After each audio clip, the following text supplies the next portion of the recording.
नागपूरमधील धंतोली परिसरातून एक धक्कादायक घटना समोर आली आहे। एकाच कुटुंबातील 5 सदस्य अचानक बेपत्ता झाल्याने खळबळ उडाली। 24 जूनपासून या 5ही जणांचा कोणताही संपर्क झालेला नसून धंतोली पोलीस त्यांचा युद्ध पातळीवर शोध घेत आहेत।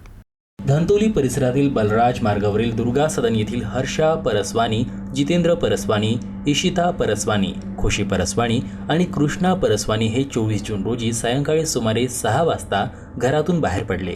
त्यानंतर ते परत न आल्यानं नातेवाईकांनी विविध ठिकाणी त्यांचा शोध घेतला, मात्र कोणताही ठावठिकाणा न लागल्यानं 29 जून रोजी धंतोली पोलीस ठाण्यात बेपत्ता झाल्याची तक्रार दाखल करण्यात आली।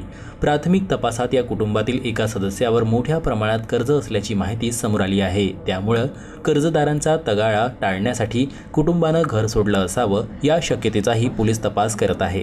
तांत्रिक तपासादरम्यान बेपत्ता व्यक्तीच्या मोबाईलचे शेवटचे लोकेशन पुणे येथे आढळल्याची प्राथमिक माहिती समोर आली आहे। त्यानंतर त्यांच्याशी कोणताही संपर्क झाला नसल्यानं नातेवाईकांची चिंता अधिक वाढली आहे। दरम्यान अतिरिक्त पोलीस आयुक्त विनीता साहू यांनी या प्रकरणाचा सर्व बाजूंनी तपास सुरू करून तांत्रिक तपास, CCTV फुटेज आणि इतर माध्यमातून शोध मोहीम सुरू आहे।